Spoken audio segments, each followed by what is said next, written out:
the beast is the Antichrist? Wala, ano? Ba't natin kino-correlate silang dalawa?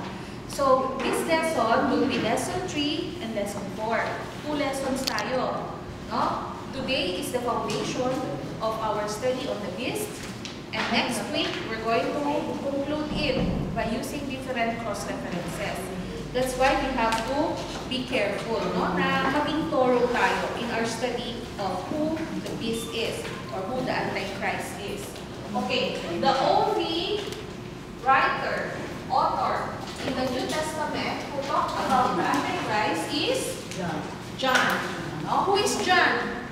The Beloved. John the Beloved.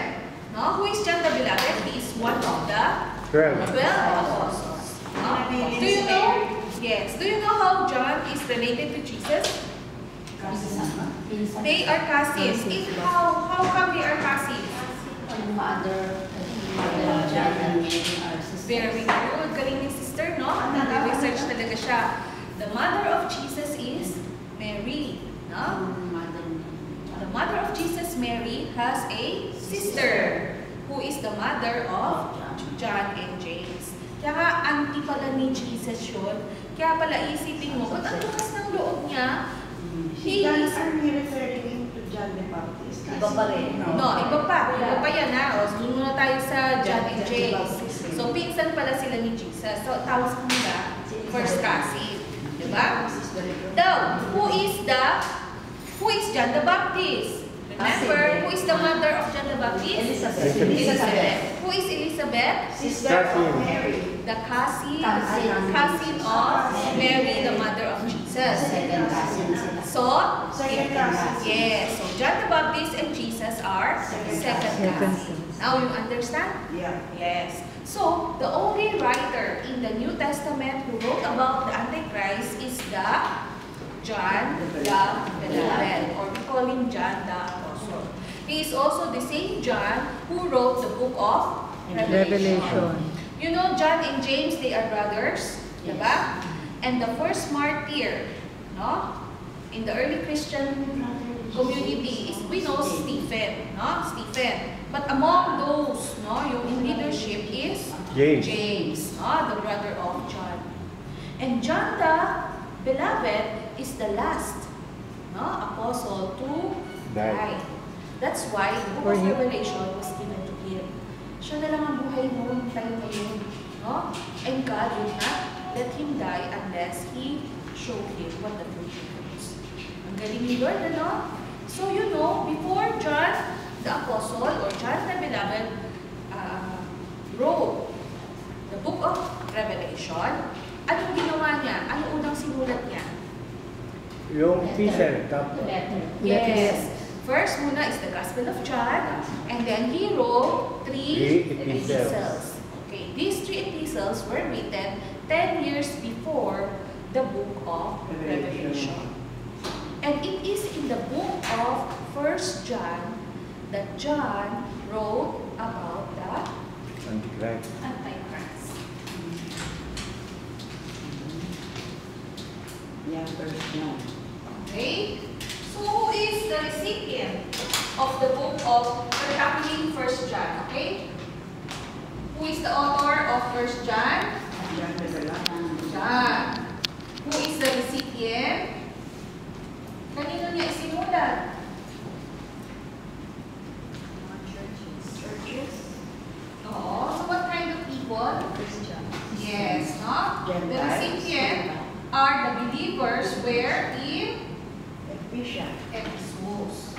No. Ito ang place of ministry niya. So when you go to tour the Paul's pilgrimage, no? You go to the Bible lands. When you go to Ephesus, where is Ephesus? Ephesus is in Turkey. When you go to Turkey, pupunta kayo sa Ephesus. And it's ruin na. Ruin. And when you go to Ephesus, you will take a little bus ride, and then you will go to the island of Patmos, where John the Apostle was in prison. Pinatapon siya doon. Ni sino? Emperor Domitian ba? Domitian. Ano bus ride lang? That's right. From Ephesus to From Pat- Ephesus, you will take the bus, medyo siksad-siksad road, mapupunta ka sa island of Patmos. Yun nga, island. Bakit bus ride? May daan eh. Okay.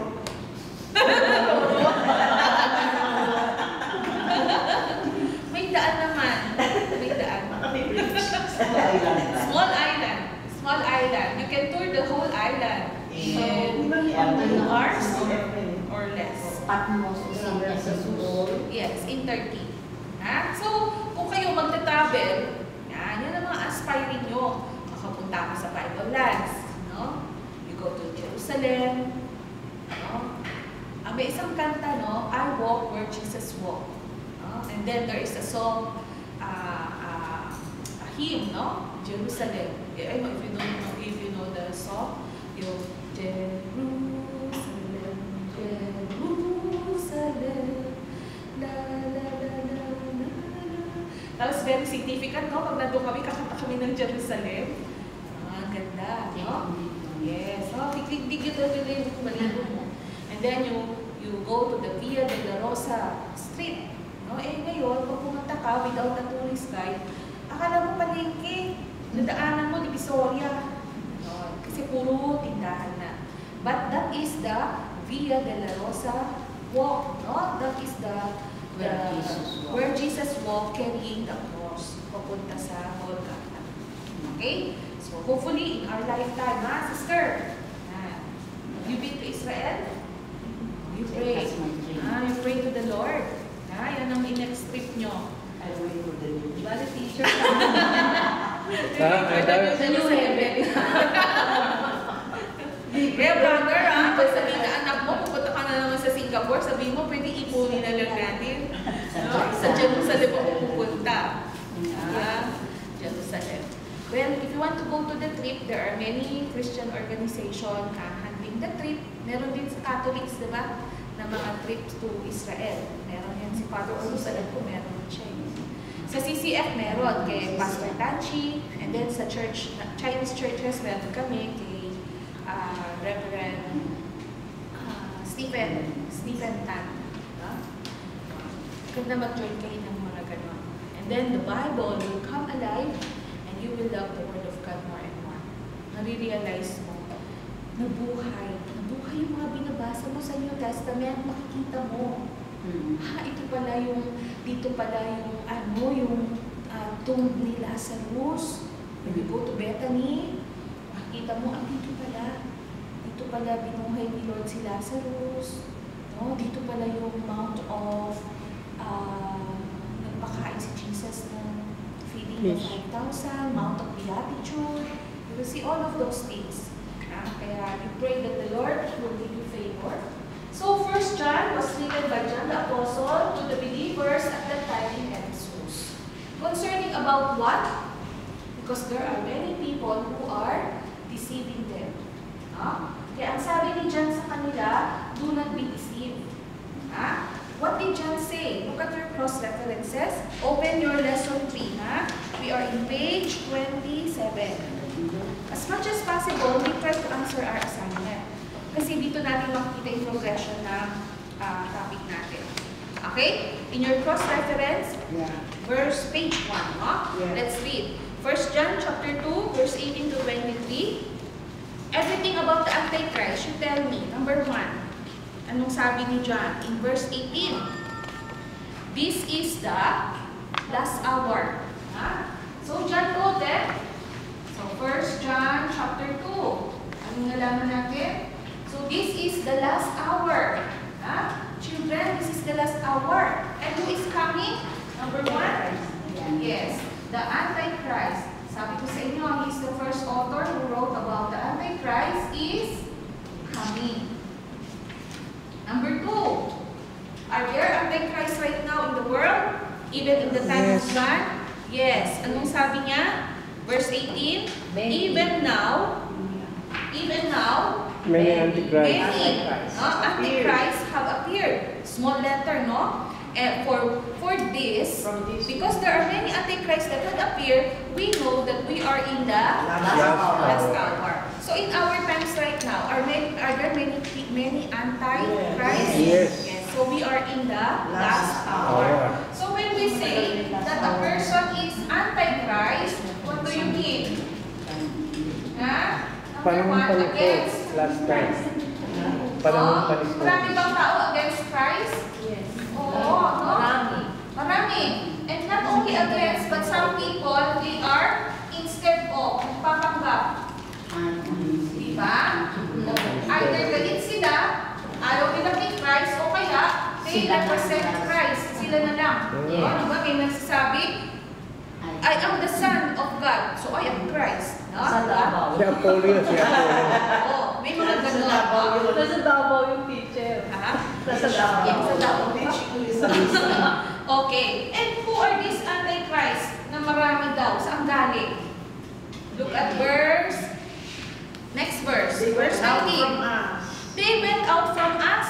Sino yung us? The believers. Believers. They went out from the believers. Anong explanation mo dyan? But They were not really. they were not really of us. So ano sila? Impostor. Yeah. So, nagpapanggap ng Kristiyano. Yeah. Bakit nasabi ni John na gano'n? Look at the verse. For if they had been of us, they would have remained with us. What they went. Oh, very simple ang logic niya. But since they went out of us, They're not. they are not originally from us. No? Kunyari, barkada tayo. Solid tayo. Di ba? Believers tayo. Kapit basic. Oo. Eh, meron isang tumiwalag. Oh, Form ng sarili. nagsarili niya. Oh, kasi never naman siya naging sa atin talaga. Oh, ganun pala yun. So yung mga Antichrist, either against the Christ o nagpapanggap sila na sila ang totoo, sila ang Christ. Okay? Okay, what else? Ano bang sabi ni 1 John chapter 2 about the Antichrist? Verse 22. Who is the liar? Liar. But the one who denies that Jesus is the Christ. This is the Antichrist. So ano sabi niya? Who is the Antichrist? Liar. The liar. Ang ginawa ng liar, sabi ni Christ, siya ang Son of God. Pero itong liar na to, ang sabi niya, hindi siya denies Christ. Hindi siya, no? Kung naniniwala sa kanya, hindi Pero, siya. ma'am, pag hindi mo tinanggap yung pagka-Diyos si Jesus Christ, dinideny mo ba siya? Yes. Kulto ka. May kulto So, kasi hindi. half-truth, Ang tawag, ano ba, talagang Lord, Panginoon din si Jesus Christ, pero hindi siya, dinideny yung divinity niya. Kulto. Yung pagiging deity, yung pagiging, Oo. Kasi ang sabi dito, look at verse 22, who is the liar? He is the one who denies that Christ, that Jesus is the Christ. Teka muna. Kailangan i-identify natin. What do you mean by the word Jesus? God saves. Diba? What do you mean by the word Christ? The anointed one. The Messiah. So therefore, the Jews, they do not believe Jesus as the Messiah. Yes. That's why nga, they are being deceived. That's why John is the author, said to them, sabi niya, gugulo sa atin. Many people want to deceive us na sila ang may eternal life. Don't believe them. Those who deny that Jesus is the Christ is like coming in the spirit of the Antichrist. Okay? Now, let's go on na. So, ang sabi sa verse 23, whoever denies the Son does not have the Father. The one who confesses the Son has the Father also. Why? Because Jesus said, I and the Father are one. Kung ayaw mo paniwalaan yan, you are not from the Father. Kasi mahirap para sa iyo ang maniwala dun eh. No? That's why nga, yung dun sa Left Behind na movie, yung pastor nga naiwan. Diba? Sabi niya, I can teach and teach all of these things. Every day, I stand here in church. Teach daw siya. Pero, naiwan siya. Bakit daw? Because he did not believe. No? Kaya yung head knowledge at saka yung puso, iba. Pwede mong punuin ang utak mo ng head knowledge about the Jesus, about the future. No? But your heart, hindi naniniwala. Kaya they say that some people, no, sayang, they lost they did not get to heaven by 1 foot. 1 foot lang. Diba?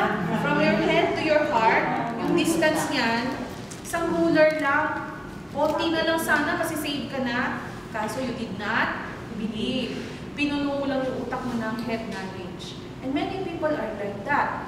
Many people who study theology don't really come to know Christ as their Savior and Lord. No, yun yung dinipikto doon sa movie. No, it's a fiction kasi book. It's a fictional book. Hindi naman, not all naman siguro ganun, diba? But it could be. Ha? Okay, now let's continue. We're studying about the Antichrist. So, what about 1 John chapter 4? Let's look. Ano ba nakita niyo sa 1 John chapter 4? Who is the Antichrist? So we know that the Antichrist is coming, and many Antichrists are now in the world. And the one who denies that Jesus is Christ is a liar. No? It's his word against the word of Christ. Kasi when Jesus was on earth, sinabi niya I am. Kasi sabi ng babae at the well, diba? You know we are waiting for the Messiah. And when the Messiah comes, He will tell me everything. And Jesus said, I am He. Diba? Ako nga yun No? Ba't ayaw maniwala? Okay, 1 John chapter 4. What do we know about the Antichrist? So we are to read everything there is about the Antichrist. In chapter 4, it said there, Beloved, do not believe every spirit. Yung question kanina ni Sister Fe, no? But test the spirits to see whether they are from God. No? Huwag kang maniwala sa lahat ng sabi-sabi. Kailangan i-test mo. Paano mo malalaman that this spirit is from God? Verse 2, By this you know the Spirit of God. How? Every spirit that confesses that Jesus Christ has come in the flesh is from God. Verse 3, And every spirit that does not confess Jesus is not from God. This is the spirit of the Antichrist, which you have heard that is coming and now is already in the world. So, madali bang ma-detect kung itong isang group ng people na to ay tama o mali? Madali lang daw. If this group of people confess that Jesus is from God, good yun. But this church is said that Jesus is just a man, a prophet, no? Ginamit lang, no? Malalaman mo na, hindi naman yun ang sabi sa Bible, no? So it's easy to detect. Okay, now let's continue.